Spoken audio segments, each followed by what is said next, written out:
Lavar, limpar, trocar fralda, cortar as unhas, fazer aquela comidinha, marcar o pediatra, ficar acordada de madrugada. A lista de afazeres e de habilidades que as mulheres precisam desenvolver a partir do momento que decidem ter um filho é infindável. Mas você sabia que há inúmeras alterações que ocorrem no cérebro da mulher quando ela gesta, que podem contribuir para esse processo ficar um pouquinho mais leve? Eu me chamo Camille Quarticaletti, sou estudante do curso de pós-graduação em Neurociência e Comportamento pela PUC e gostaria de conversar com vocês sobre as alterações adaptativas que ocorrem no cérebro da mulher nesse momento tão desafiador da vida. E quem sabe se essas mesmas alterações não conseguem contribuir para a nossa vida no futuro. Vamos juntas?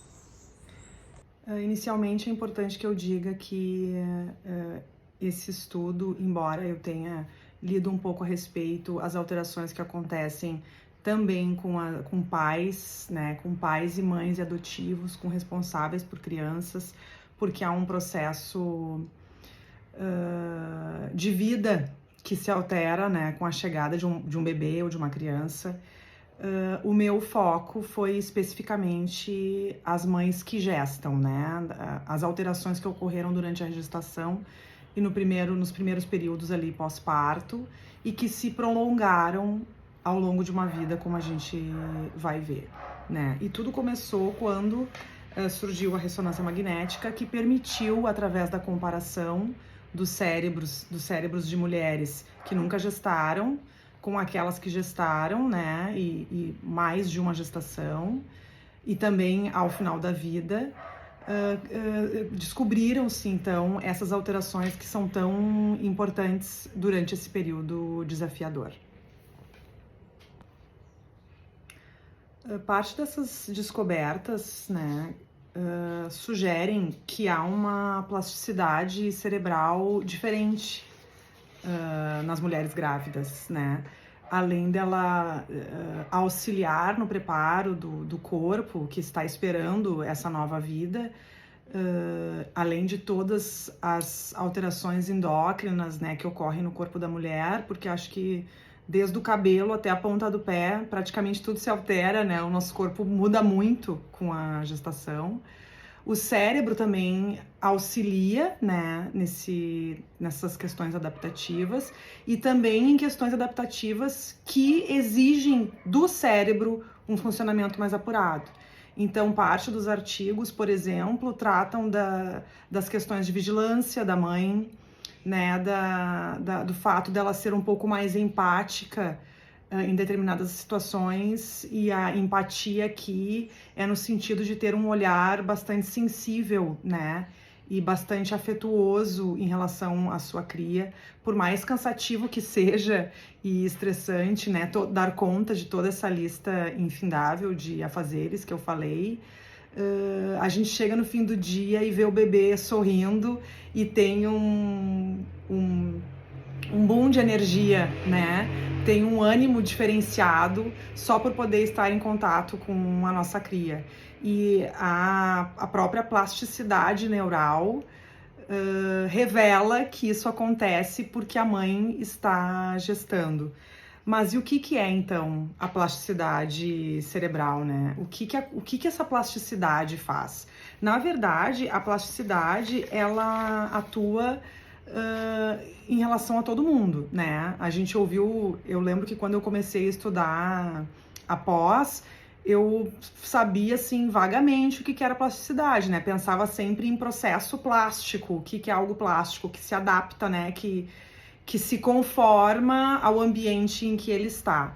E é mais ou menos isso que acontece com o cérebro, né? A plasticidade cerebral, para todos, né? Acontece principalmente nos primeiros anos de vida, mas ao longo da vida ela vai também ocorrer, e ela revela justamente esse processo de adaptação. Algumas conexões que precisam diminuir ou serem desfeitas para dar espaço a novas conexões, e que, em relação às mães que gestam, vão permitir então todo esse processo adaptativo, né, de vigilância, de função executiva, a nossa própria preparação pressão psicológica em favor desse bebê que vai surgir, que vai nascer.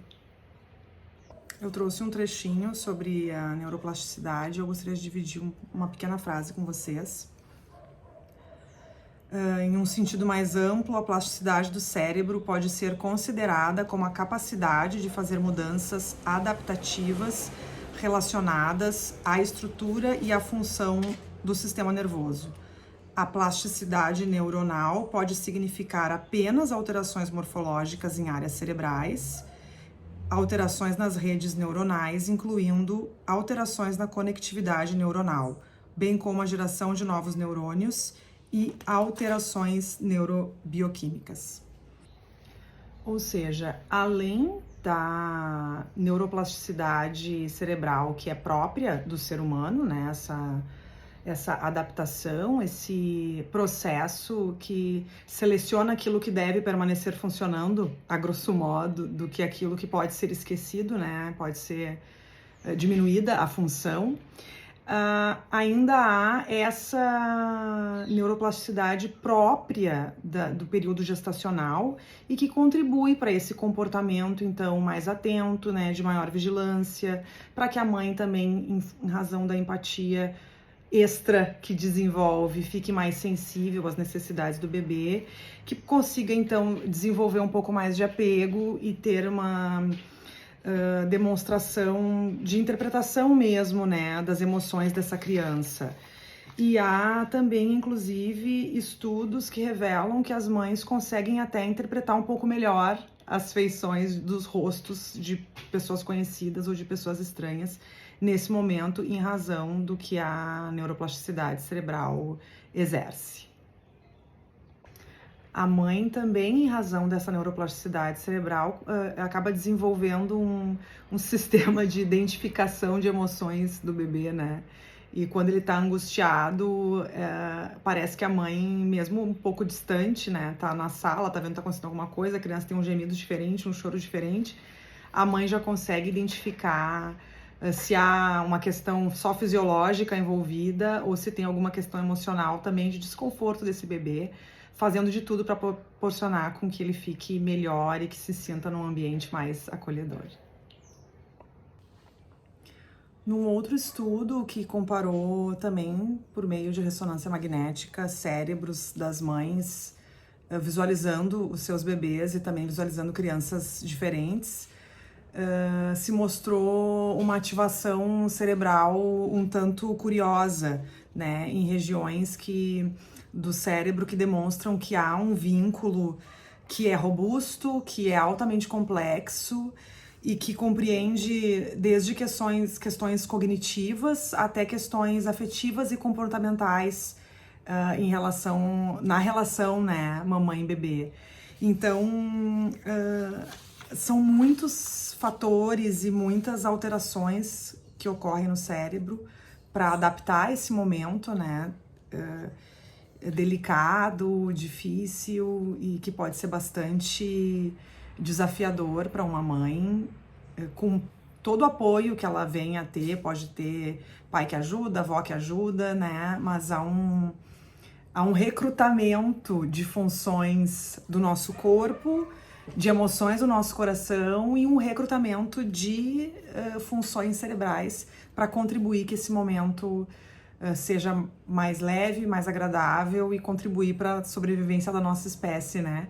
Não fosse tamanha movimentação no corpo das mães, a gente não sabe se um ser humano tão frágil que é nos primeiros anos de vida teria condições de sobreviver sem essa assistência tão indispensável. Em um outro estudo também recente, foi feito um mapeamento, né, também com ressonância magnética no cérebro de mulheres adolescentes que nunca tinham gestado, mulheres na sua primeira gestação e também mulheres na sua velhice que tiveram bebês, né, tiveram filhos, demonstrando que parte dessas alterações vividas na gestação, que é um momento próprio da gestação, que não existiam na adolescência, vão se perpetuar e vão continuar existindo na velhice, né? Revelando então que o próprio curso do envelhecimento neurobiológico pode ser influenciado pela circunstância da gestação. E o que eu quero dizer com tudo isso? Que quando a gente está grávida, tudo fica perfeito, as mães são maravilhosas, elas têm condições de identificar todas essas questões que eu coloquei, fazem todas essas adaptações, desenvolvem habilidades 1000, são perfeitas. Não, infelizmente não, né? Não é uma receita de bolo. Não se dá para dizer que nasce um bebê, nasce uma mãe. Não existe manual, não existe estudo que consiga explicar essa enxurrada de alterações que ocorrem na nossa vida, né, sentimentais, emocionais, físicas, né? E toda essa dinâmica da gestação tem a colaboração do cérebro, mas a gente também precisa pensar que, embora não seja objeto do nosso estudo,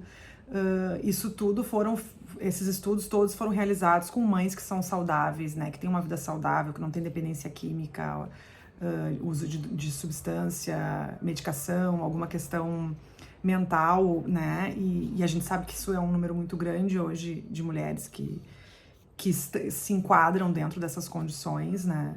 E ainda assim, até uma experiência parental prévia que tenha sido negativa também pode influenciar nessa circuitaria, né? Se ela vai funcionar assim como o cérebro desejaria que funcionasse para nossa sobrevivência, ou se não, se vão surgir algumas deficiências, e às vezes até nessa questão do vínculo da mãe com o seu bebê, né?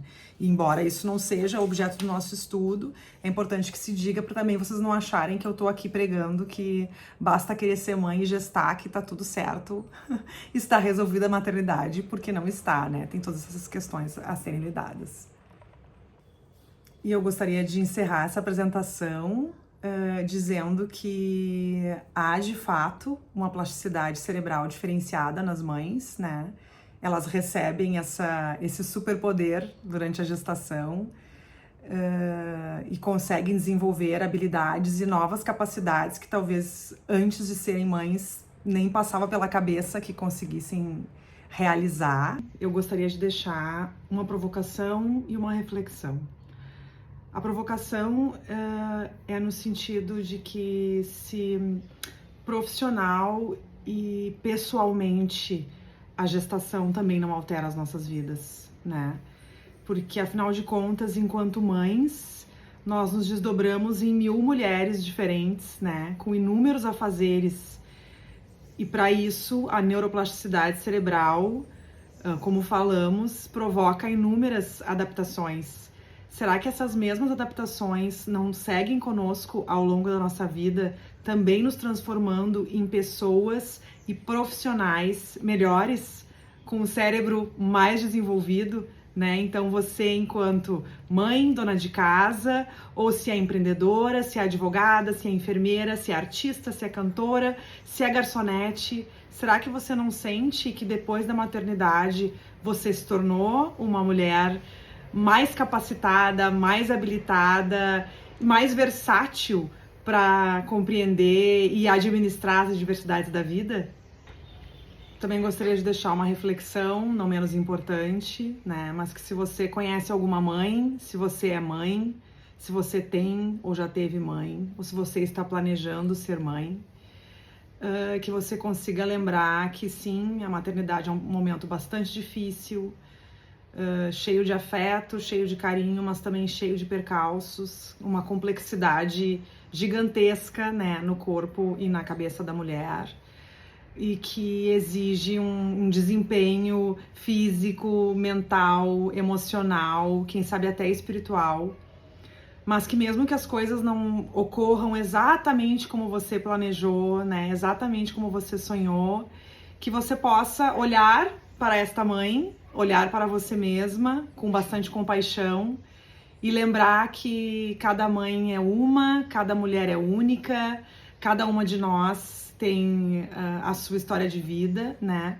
E que a neuroplasticidade está aí para beneficiar esse momento, para facilitar a maternidade e para que a gente continue exercendo o papel de ser mulher, profissional, mãe, da forma tão linda que a gente já exerce.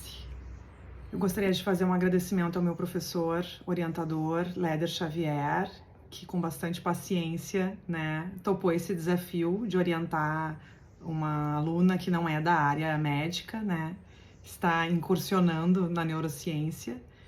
Obrigado, professor, pelo seu apoio, pelo seu afeto, pelas suas mensagens incentivadoras, que foram bastante importantes para que esse trabalho se encerrasse. Agradecer ao meu esposo Eduardo e a minha irmã Michele, que foram co-orientadores, né, nesse trabalho, me corrigindo a minha oratória, o meu português, e a minha irmã, por ser da área, me ajudar ainda de uma forma técnica, né. Agradecer especialmente a minha mãe, que é o meu exemplo, que foi quem me orientou uma vida inteira e que, apesar dos percalços, com muito carinho e com muito afeto, conduziu a minha educação, né, e transformou me transformou na mãe que eu sou hoje.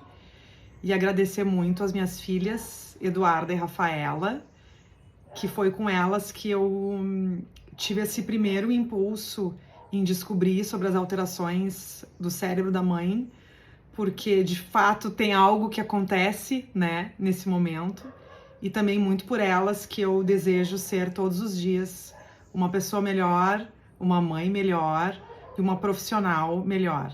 A todos vocês eu dedico esse trabalho. Muito obrigada.